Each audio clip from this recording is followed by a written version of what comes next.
Hi, I am Cager on two wheels, and today I'm going to mock the highway code again. No, really. Today's topic is going to be road rage. That being said, I'm going to start off with I am a fairly aggressive driver, in that when I'm driving my car I am fairly aggressive. Therefore I am not a particularly good driver, because although I am in perfect control of the car in all situations, because of that I am too aggressive when driving, and I tailgate a bit more than I should, although I've been trying to lose that particular habit. I speed a lot, not insane speeds, but I usually go faster than I should be going, and I'm generally aggressive. Now, when riding your motorcycle, you cannot be like that. I had a few situations when I started out, because I was trying to ride the bike as if I was driving my car, which is a really, really bad idea. You always have to be very passive and very defensive while riding your motorcycle, because look, this is a good example. See those cars up ahead? If I was riding my car, I would stay here and just go straight on ahead, just plow ahead, let them stick their noses in. I'll fuck up their car and they will have to pay.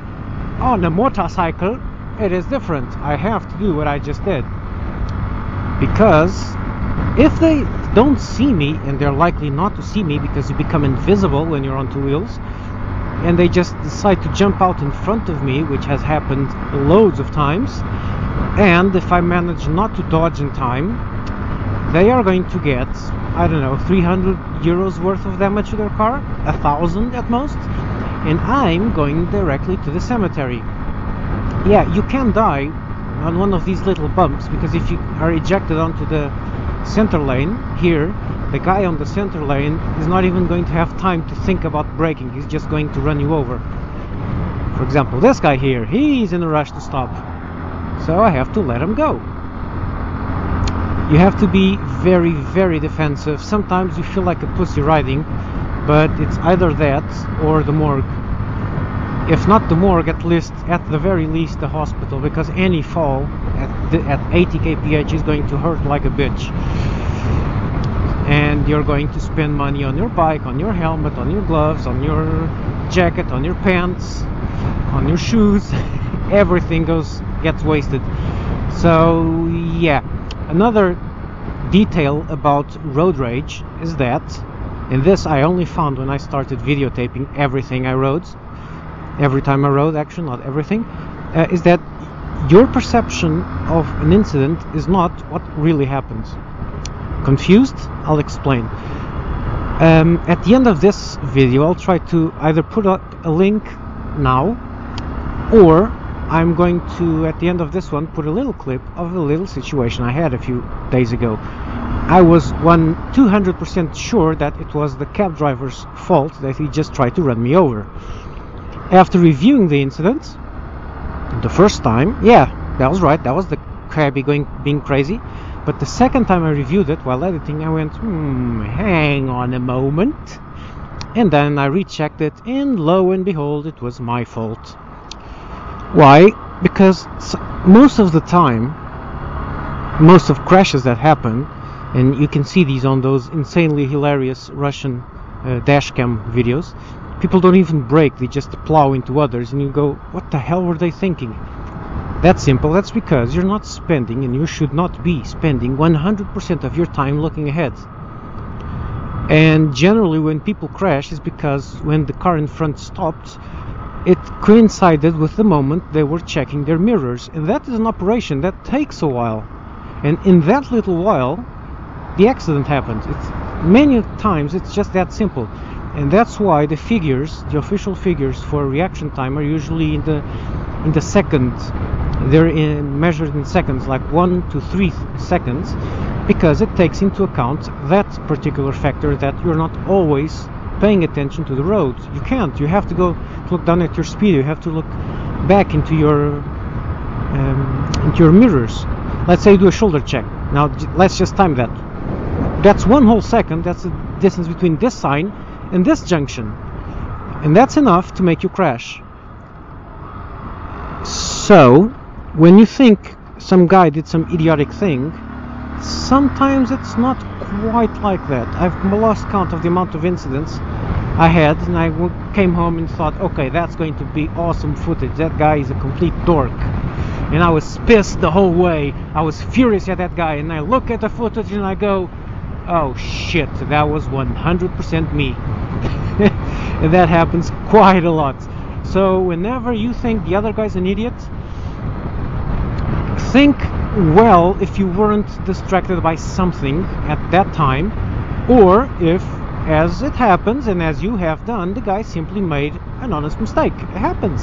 Sometimes you're driving along and you just nod off slightly and you go slightly off course, or you're riding along or driving along and for some odd reason you decide that the center lane is a lane you should go onto, and there is no car there because last time you checked there was no car there. But this time when you do that, a car was there, and so the guy honks at you and he's pissed, and you say, I'm so sorry, and the guy keeps being pissed, and he's going to be pissed till he gets home because you're an idiot. Remember, for every time some idiot does something on the road against you, for every 10 times you've done that at least once to someone else. So it's really not worth it, road rage.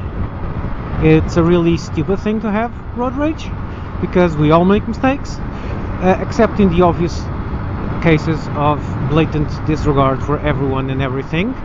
But usually it's just honest mistakes or distractions, which we all do.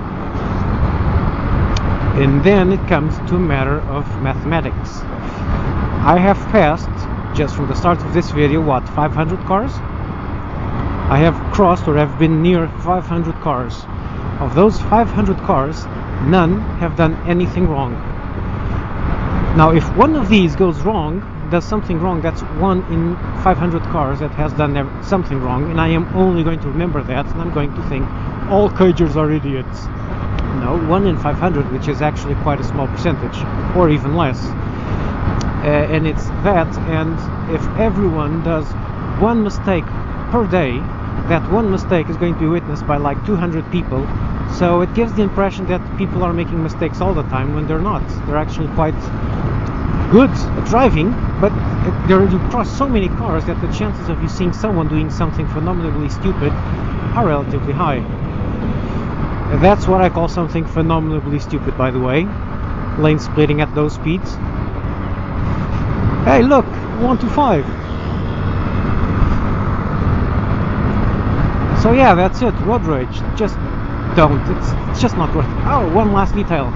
If you decide to go complete bananas road rage, I'm going to kill you and punch your mirror in and punch your face in. He's got a car. You may have gloves and you may punch him, but he's got a car. And a car is a way better weapon than gloves. He can just ram you off the road and run you over. And that's it. He can claim you're trying to kill him, and so he simply defends himself. And that's it. You're dead. He's not. You can't defend yourself. So just let him go. Look. Now there's a good driver. Indicated. Saw that I had changed without indicating. And then he stayed his ground. No, you can go. I'm not moving. Go. No, he gave up. Never mind. So yeah, it's not worth being all pissy against other riders. That being said, I do that a lot. So do as I say, don't do as I do. So yeah, it's just not worth it. I'm trying to remove myself from that really bad habit. But yeah, that's it. Road rage, not worth it. Stupid attitude, and can and will eventually get you killed. Cager out.